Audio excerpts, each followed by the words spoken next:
Hello, listeners, and welcome to Privacy Chats with John and Rachel, or Rachel and John. This is a podcast for privacy professionals and enthusiasts alike. In case you can't tell the difference, I'm John. And I'm Rachel, and we're your hosts of hopefully your favorite podcast in rotation right now. But John, let me ask you this. Have you ever wondered whether someone was lying to you on a Zoom call or a FaceTime before? Not a bit. I'm a very trusting person. I take people at their word, but I guess it's reasonable to expect that, I don't know, sometimes people lie, I guess. Well, follow-up question, I guess. Did you know that AI can now tell if you're lying on a Zoom call? Okay, I'm not surprised, but I guess I just need to be careful about lying if I'm going to lie to people in the future. Agreed. I guess you don't have a lot of work to do to begin with, but buckle up, John and listeners. Apparently, there's a startup called CyberQ that has developed generative AI technology that can parse transcripts and analyze statements for patterns that indicate lying in a matter of seconds, and apparently with up to 92% accuracy. Yeah, so like I said, I'm not surprised. Like, we've talked about AI and ML and stuff like that quite a bit. But yeah, this is going to spur a lot of questions for me. I think I've probably mentioned before, I'm a fan of the Crime Junkies podcast. And they're always against traditional lie detector tests because of the questionable reliability of them. So their advice is don't take a lie detector test. One of my questions is going to be what about the accuracy of the AI techniques for this? Yeah, I'm afraid I can't share too many details about that quite yet, but Okay. unsurprisingly, I mean, you talked about the Crime Junkies podcast. This tool was developed by a former CIA officer. His name's Phil Houston, Okay. who's apparently been branded as the human lie detector himself, probably due to how successful he is in his field. Sure. Um, I'm not sure how involved he was in, say, the technical development and the assessment of accuracy, but he surely recognized the power of AI and in a way to do his job even better than him, perhaps. I did pull this quote, which says from him, any organization that deals with human beings, which, means their employees and others, and might face situations where deception has a negative impact on their business model or their business operations can use this. So it has a space. Yeah, there's space for it, and some things that come to mind are investments like hedge funds listening to earning calls, for example, or investors interviewing suspects in crime, like you talked this about the CIA guy, or interviews when you're interviewing somebody for employment, you want to be able to tell if they're telling the truth or not. So yes, I have some reservations, but keep going. Where are we going with this? It is a spooky tool, but going back, I want to talk about the employer application to Okay. this. I, for one, could feel a bit threatened, nervous, and violated by such generative AI tech. But if we dig into the why a bit more, it's kind of more of a privacy concern than just hey, I don't love how AI is being deployed. They're inseparable. Yeah, I agree. And I think that, when I said I had reservations, this is one of the top ones. I think AI and privacy are in some ways inseparable. Um, but if you were to tell me that someone had invented a technology that could look into your thoughts without your consent, I think we would all agree that that's going to be a violation of a person's privacy, right? But the technology that you're describing, it's really not too far removed from that. Your it's technology that can, yeah, look at your thoughts that are manifested. I'm assuming it uses facial. I Yeah. actually don't even know what it uses. We Patterns haven't of gotten into that. transcripts, I'm sure. I mean, apparently they've trained on a lot of data that's been generated from, like, say, the Enron testimonies and that whole legal case, and you know Okay. places where they know lying has taken place, and I'm sure they've compared the two and find and tweak this model to a point of such accuracy given the amount of data that's out there about lying, perhaps. Yeah. Okay. Got it. But with this, I see us already diving into these like theoretical horizons here, which is Hmm. what continued advancements from AI as a whole will keep complicating privacy matters in employment situations specifically. Um, Yeah. I want to bring us into the rest of the conversation, not just on generative AI, but actually the application of machine learning for automatic planning, decision making, that inseparable relationship between privacy and AI itself, and the Okay. encroachment, into professional sectors and using it in this, professional application, and what that means to us as professionals, right? We actually represent us, they call it the white collar service market. Over Yeah. half of the workforce here in the US, something like 58%.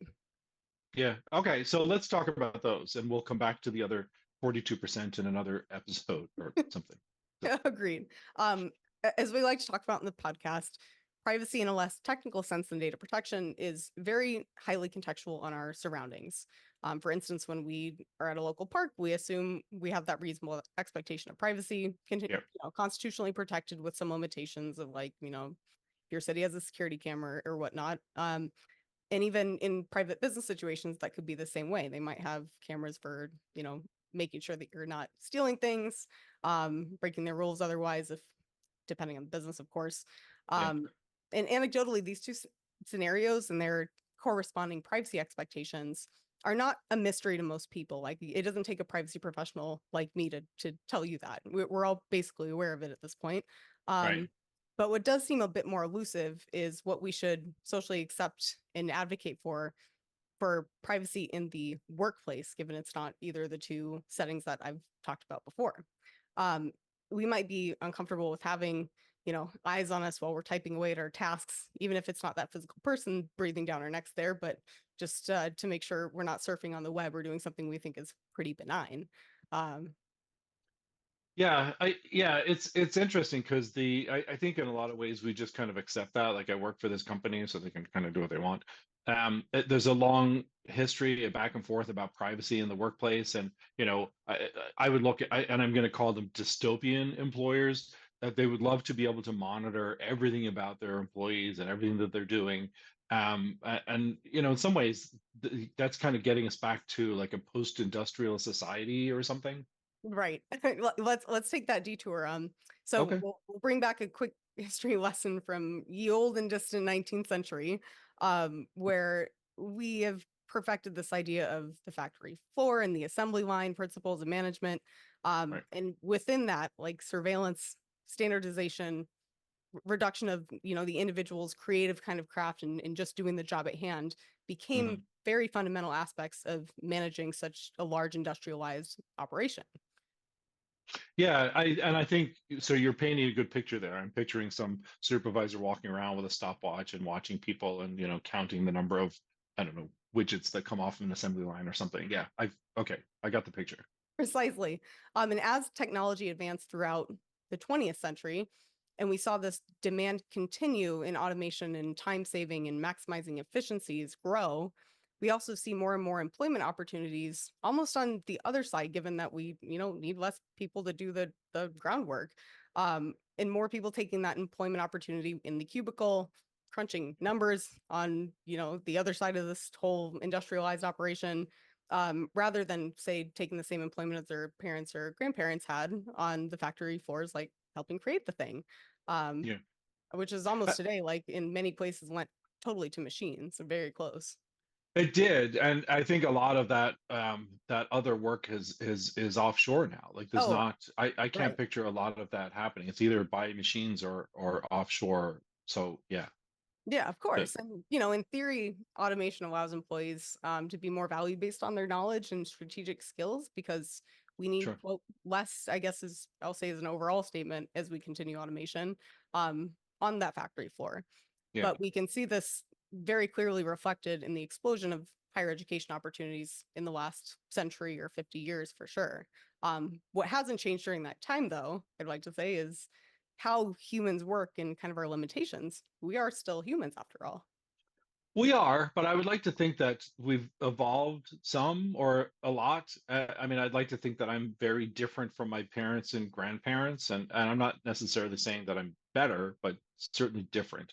Um, but where are you going with this? Yeah, Like, yeah, so we're I all still agree. human. We Okay, have evolved and improved in many ways, in the ways we worked for sure. But this humanness I'm talking about is really the precisely the limitation that caused business owners of the late 19th century to invest so much in this idea of scientific management in the factory floor in the first place. Humans okay, will make mistakes. they'll come in for work late. We're ultimately like unpredictable and uncontrollable compared to Right. a machine that's very well trained to do just its task. So I imagine the smart business owners will incorporate the same automation boom as we've seen in the prior centuries here in the 21st century, where we have oodles and oodles of data to work with, given this explosion of the internet and big data.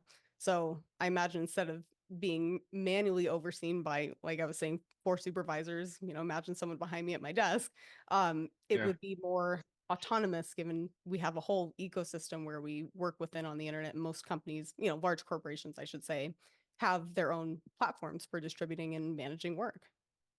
Yeah, it's true. So I'd say probably all businesses at this point have some sort of a like swipe card system. So it lets you authenticate to get into the building or into different places throughout the building. And theoretically, that same swipe card can be used to clock you in. And I remember kind of, thinking about this a number of years ago now. I worked for a large school district here in Maryland. And I remember proposing the possibility that we could take some of the systems that were already in place and leverage them together for efficiency gains. So, and stick with me here for a second with this. So, unfortunately, we all know that many schools have security cameras. So, the idea that I had is that if we could take the security cameras and apply facial recognition software to them, so it's one component of AI, we could identify the people as they're coming into the building or towards the building. So we could identify who the students are through facial recognition. And now we check them in through the attendance system. And when staff arrive, we check them in. If it's a stranger, we could, maybe cross-reference against previous visitors. So now we actually know who this person is, if they've been here before. Or for safety, we could cross-reference against like a database of felons or known sex offenders or something like that. So using those systems together for efficiency, kind of in the same way that you're talking, but not in the workplace. I don't know. Right. But by principle, using the information that's out there just naturally generated by participants in this school system uh, Sure. to gain value out of it. And I think you're very ahead of your time in that way for sure. I think at the time maybe it was theoretical then. It was kind of fun talking about it, but I think the fact that we're talking about it now, we've had a few conversations about AI, the possibility of doing what I was thinking about all those years ago is really closer to reality today. Yeah, less of a possibility, more of a probability, right? The more we interact with the world around us. Yeah, And if we let it. Right. yeah, of course. And I want to appreciate the tangent we just went on here a little bit, somewhat separate in AI's history lesson in a way, Sure. because I wanted to use that to point out the trajectory that we're on and we have been on for some time, and I don't see us getting off of anytime soon. Yeah. The modern economy still reflects this idea that every aspect of a productive worker can and will be maximized for employer value in a competitive market. Yeah. As more of the economy becomes systems oriented, as it's been for some time, the more ripe it will be to incorporate that algorithmic decision making component. Yeah, I think it depends on the sector that you're talking about. There are some work and like particular jobs and really in some ways that some employees, like people, there's some people need to be monitored more than others. And I don't want to go too deep into that, but I think you know what I mean. Um, like many people have heard stories about Amazon tracking the productivity of its workers in fulfillment centers. So I think that knowledge workers have less that can be meaningfully tracked. Like we're not, I don't know, pushing a lever or whatever it is that you can, measure those incremental things. But there are companies that try to do that.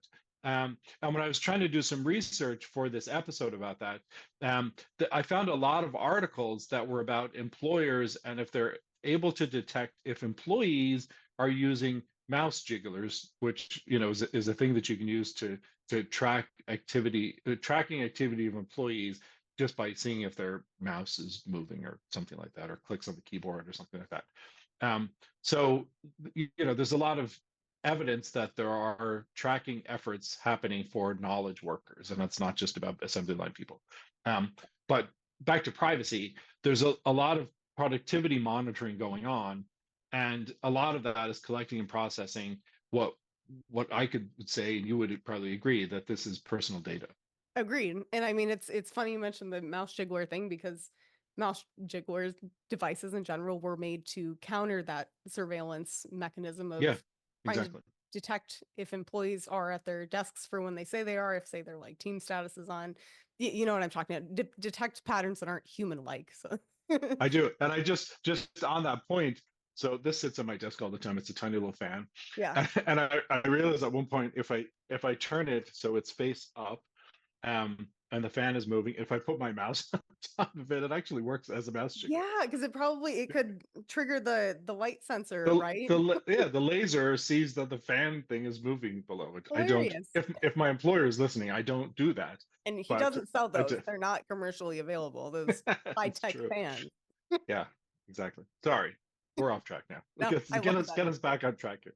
Yeah, but I wanted to add on to that, with AI being a part of this, despite its reputation being this like super sci-fi-esque and all-powerful entity and just exists as this one thing, it's Yeah, really not that. It's a combination of many advanced algorithmic components, I'll simplify it as, that have come in many shapes and forms individually and separately over time, but that together could reflect in many applications what we know and understand of human intelligence. Identifying marking patterns, showing them back to us, right? But for that reason, it's AI's objectives and its impacts can vary broadly on who's deploying it and what it is. right. Um, and again, AI needs immense amounts of data about its environment when it's Sure. in this decision making or prediction, goal. If we're talking about AI in the workplace, where can you guess that all of that data needs to come from? Oh, it's totally us. It's what we're doing, and it's like I said, it's personal data. Right. But I'd come back and say, what about our employee privacy policies? Isn't that supposed to tell employees about their rights and privileges regarding personal information and use? Right. I'm glad you brought that up. I mean, it specifies what and how that information is collected and Hmm. how it's used and, the act of disclosing that to employees. The key word I say here is sound since, workplace monitoring surveillance is, we've talked about common and generally not prohibited by federal law here, at least in the US, right? Yeah. Yeah, I mean, people, there is a general expectation of privacy in a lot of situations, but there's limits to those protections in the workplace. I think even people's reasonable expectations, there's limits to that. Um, Courts have held that employers have some rights to monitor certain data about employees when they're on the clock or when they're using employer-provided technologies. But there are limits to that, and I would caution any employer to not do it without really talking to your legal teams about it. And there's obvious ones like employers can't install cameras in the bathrooms, like we all know that. But they can monitor content in email. But but what makes this difficult is that there really is no overarching law for employment privacy here in the United States that kind of puts it all into one nice tidy bundle for us. Exactly. And, I think it's possible that because employees don't really have fully that right to opt out of all surveillance and monitoring activities, less than, quitting their jobs, there is probably a decent amount of training data for AI-based workplace monitoring tools to use and perhaps even eventually automate us, blanket statement, us white collar workers, too. Why not? I guess. I mean, that's reminiscent of a good episode of Black Mirror or something right there, Rachel. Nice. Well, if they ever need a version two or other editions of that episode, I'm happy to support Netflix with writing that script. Oh, okay. All right. Sign me up. I'm in there too. So, but I do think that there's efforts underway to strengthen privacy protections for employees, particularly in the European Union. Um, in the GDPR, in mostly employees have the same rights on the job as they do as regular people out in the world. Um, as I was researching for this episode, I came across a couple of interesting cases. There's one in Romania, and I'm probably going to say this guy's name wrong. It's Barbulescu versus Romania. And that case came before the European Court of Human Rights, which is authoritative for this type of stuff.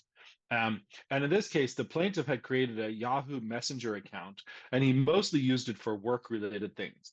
But at some point, he was terminated um, for personal use of that Messenger account.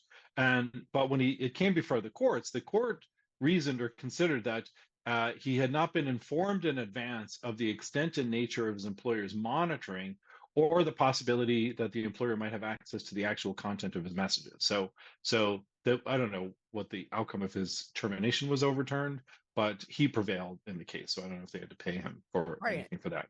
It's a great compare and contrast case with the rules in Europe versus here in the US. Yeah, for sure. I mean, it's almost like night and day between the two. There was another I thought really interesting case in Norway. The Norwegian Supervisory Authority, they issued a fine against a company when it found that so an employee was terminated, and I'm not sure that their termination had anything to do with this case, but after he was terminated or left his job, his emails were forwarded to an email address of like his boss or managing director or something, but that included all of his emails, including his both work and personal emails. So, like this company had, I guess they allowed employees to use their work email for some personal stuff, which many of us do. It's a very common thing to happen. But when they were forwarding these emails from his terminated email account at work, it included things that were, private in nature, and they weren't, going through those, which, you and I both know that's just wrong. And they should Mm, have had some sort of safeguard or guardrails to protect this, even though he was terminated, to protect his personal information that was available at this company. right. Totally agreed. I love that. Again, another great example of, we assume, to some Yeah, degree, there's some personal involvement, whether you're signing up for, I don't know, like association events in your industry, right? That can be viewed as personal if it's not funded by the like employer. That'll be yeah. bucketed in there. And yeah, it's a hard line to draw, so that respect should be granted. And in a in the best case scenario, I would love to see something like what the EU has here in the US eventually, especially given the Mhm. acceleration of privacy concerns as we're talking about here with the explosion of AI. I did, in researching, discovered that the White House has issued some sort of blueprint for an AI Bill of Rights that indicates, many of the rights that should extend to employment-related systems that we've Yeah. been talking about here, including workplace algorithms and surveillance and management systems. Although, we've reviewed a handful of bills here in the US on this podcast before, and Hmm. it takes a lot more than just seeing it on the internet to see it play out in practice. And even that timeline is way longer. So I think what we're looking at in what we see today is ideal from a bill case here in the US, but we Hmm. have to keep trying, right? Yeah, agreed. And thanks for pointing that out. I think I had seen reference to it before. I need to dive deeper into that AI bill. Probably do as kind of a compare and contrast, because just earlier this summer in the European Union, the EU AI Act was passed and went into force, I think in, I want to say May. I could be wrong about the dates. But compare them. But ultimately, kind of back to this employer thing, I don't think that people should give up their rights and their expectation of privacy when they're at work.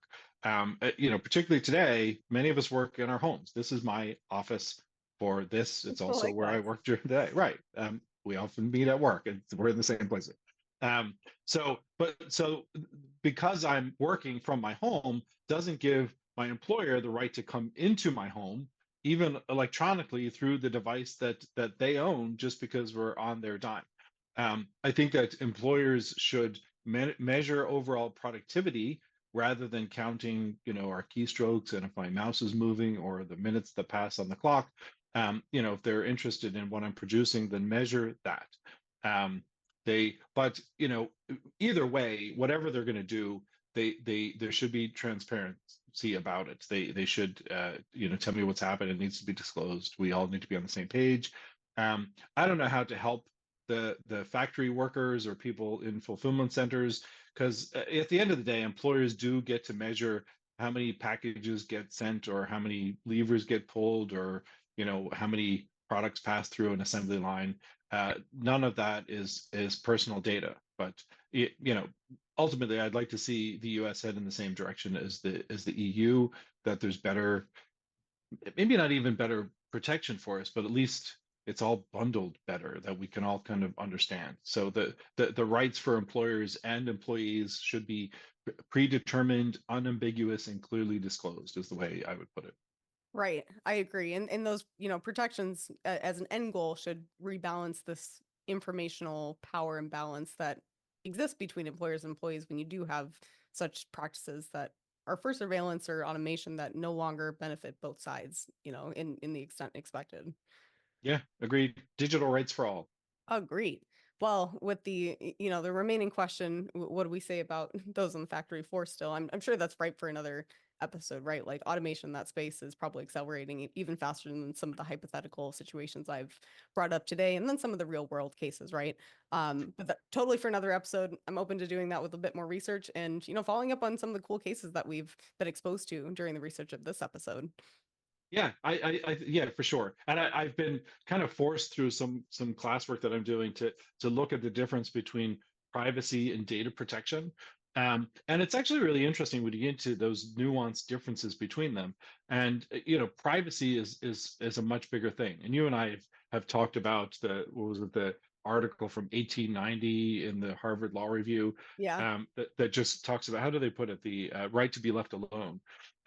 Which is stands true over time. There wasn't digital anything back in 1890, so correct. we often think about the digital part of it, but the right to be left alone and protecting privacy is a much bigger thing. So Yes. A I'm very on a hard thing to bucket into like a 2-3 liner statement, right? I'd yeah, spoken with some students at ASU last spring, and I had a compare of, data security, data privacy, data protection, and it was not easy to articulate to, an unbeknownst audience. So, yeah, kudos to you on your research efforts there.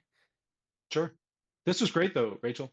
Absolutely. For the listeners, before we wrap up, please know that the information shared throughout this episode is that of our own and stuff we've researched, not in any way affiliated with our employers or other organizations.